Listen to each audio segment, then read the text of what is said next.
الحمدللہ رب العالمین والصلاة والسلام علی سید الانبیاء والمرسلین اما بعد فاعوذ باللہ من الشیطان الرجیم بسم اللہ الرحمن الرحیم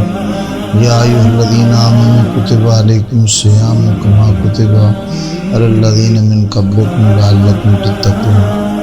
صدق اللہ العلی العظیم۔ جیسا کہ تمام اہل ایمان جانتے ہیں کہ ہر سال ماہ رمضان کا برکت اور عظمت والا مہینہ اہل ایمان کو نصیب ہوتا ہے، اور جو ہی اس مہینے کا آغاز ہوتا ہے اس سے پہلے ہی اہل ایمان اپنی تیاریاں شروع کر دیتے ہیں اور عبادات کے حوالے سے، صدقات و خیرات کے حوالے سے اپنی کوششوں کاوشوں کو تیز کرتے ہیں۔ گناہ گار سے گناہ گار فرد بھی اس ماہ مبارک میں عبادات کے اندر اضافہ کرتا ہے، اللہ پاک کی بارگاہ میں معافی کا طلبگار ہوتا ہے اور اس کی بارگاہ میں زیادہ عبادات کا اہتمام کرتا ہے۔ مالک کون و مکان نے اس ماہ مبارک کو اہل ایمان کے لیے بخشش اور نجات کا ذریعہ قرار دیا اور فرمایا کہ یہ ماہ مبارک تمہارے پاس بھیجا ہے تاکہ تم رمضان کے روزے رکھ کے اس ماہ مبارک کا احترام کر کے متقین بن جاؤ، تقوی والے بن جاؤ، بخشش والے بن جاؤ، تمہارے گناہوں کی معافی ہو جائے۔ رسول پاک صلی اللہ علیہ وسلم نے ارشاد فرمایا کہ جس نے ایمان اور ایقان کے ساتھ، ایمان اور احتساب کے ساتھ ماہ رمضان کے روزے رکھے، اللہ پاک اس کے سابقہ گناہوں کو معاف کر دیتا ہے۔ یا فرمایا کہ جو بندہ اس ماہ مبارک میں ایمان اور احتساب کے ساتھ قیام کرے، یعنی راتوں کو جاگے اور نوافل اور عبادات کے اندر مشغول ہو جائے، تو اس کے گناہوں کو بھی معاف کر دیا جاتا ہے۔ یہ ماہ مبارک رسول پاک صلی اللہ علیہ وسلم شعبان کے آخری دنوں کے اندر ارشاد فرمایا کہ یہ جو آنے والا مہینہ ہے یہ ایک دوسرے کے ساتھ ہمدردی کا مہینہ ہے، غم گساری کا مہینہ ہے، ایک دوسرے کے ساتھ ہمدردی کا مہینہ ہے۔ جو ہی یہ ماہ مبارک آتا ہے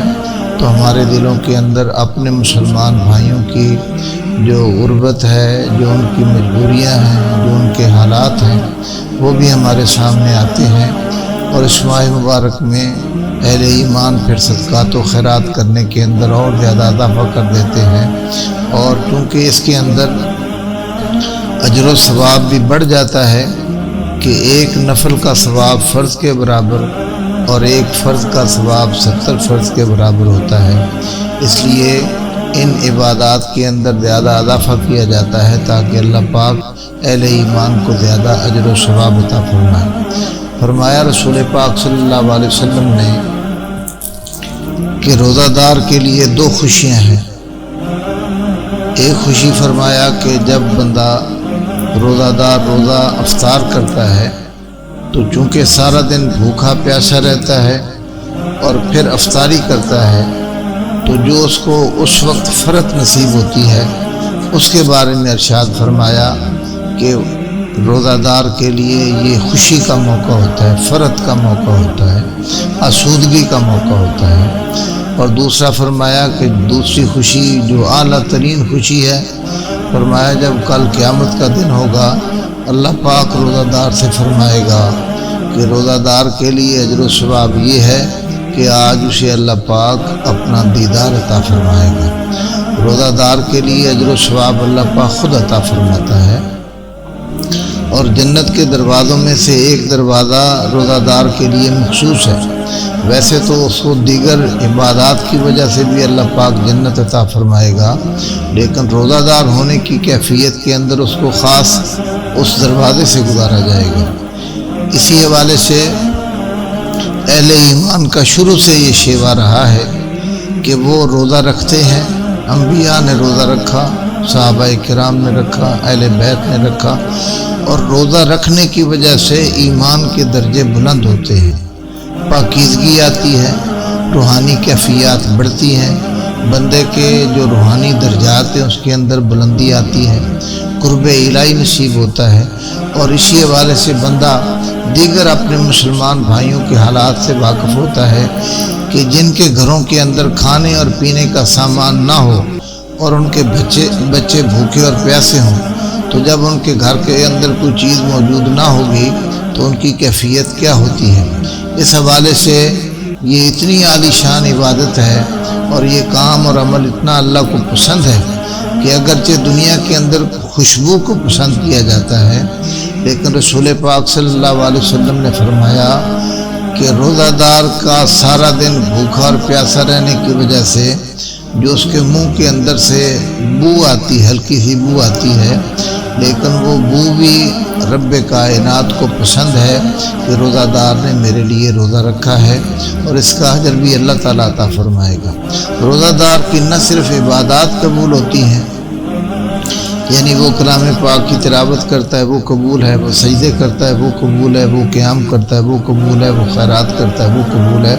وہ ذکر الہی کرتا ہے وہ قبول ہے، وہ تسبیحات بیان کرتا ہے وہ قبول ہے،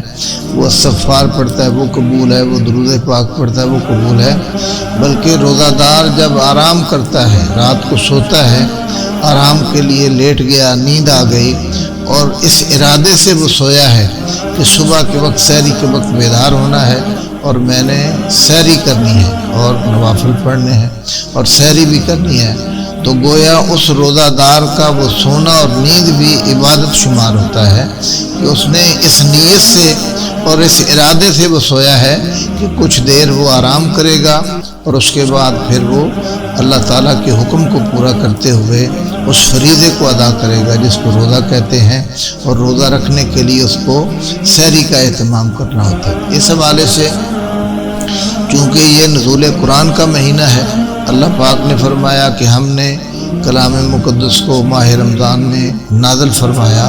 کہ شہر رمضان الذی انزل فیہ القرآن، اس ماہ مبارک کو نازل فرمایا۔ پھر یہ برکت والا اتنا عالی شان اور درجات کے حوالے سے اور نیکیوں کے حوالے سے اور بلندی درجات کے حوالے سے اتنا اعلیٰ ہے کہ اس ماہ مبارک کی فقط ایک رات، جس کو لیلۃ القدر کہتے ہیں، جس کے اندر خاص طور پہ اللہ پاک نے کلام پاک کو نازل فرمایا، اس ایک رات کا مرتبہ یہ ہے کہ جو اس کے اندر عبادت کرے، جاگ کے رات گزارے، اللہ پاک کو یاد کرتا رہے، تو اس ایک رات کی نیکیاں 1000 مہینوں سے افضل ہیں۔ اور 1000 مہینے کیا ہیں؟ وہ 83 سال اور 4 مہینے کے قریب بنتے ہیں۔ گویا جو ایک عام آدمی کی زندگی ہے وہ 50 60 70 سال ہوتی ہے، جسے اللہ پاک ایک رات کی عبادت نصیب فرماتا ہے تو گویا اس نے پوری زندگی بھر کی عبادت کے جو درجات ہوتے ہیں وہ اس کو نصیب ہو جاتے ہیں۔ خداوند عالم کی بارگاہ میں اس التجا کے ساتھ کہ اس ماہ مبارک کو اللہ پاک اہل ایمان کے لیے اور عالم اسلام کے لیے اور بالخصوص ملک پاکستان کے لیے رحمت اور برکت اور شفا کا ذریعہ بنائے، ایمان والوں کے لیے بخشش کا ذریعہ بنائے، نجات کا ذریعہ بنائے۔ ہمارے جو دنیا سے جانے والے اہل ایمان بھائی ہیں، اللہ پاک سب کی بخشش اور مغفرت فرمائے، اور تمام اہل ایمان کو اپنے گھروں کے اندر سکون راحت نصیب فرمائے۔ اور خاص طور پہ یہ جو ایک بڑی بیماری پوری دنیا کے اندر پھیلی ہوئی ہے، کرونا جس کو کہتے ہیں، اللہ پاک خاص طور پہ اس ماہ رمضان کی برکت سے اور نزول قرآن کے صدقے سے اس بیماری سے تمام اہل ایمان کو شفا عطا فرمائے۔ وآخر دعوانا الحمدللہ۔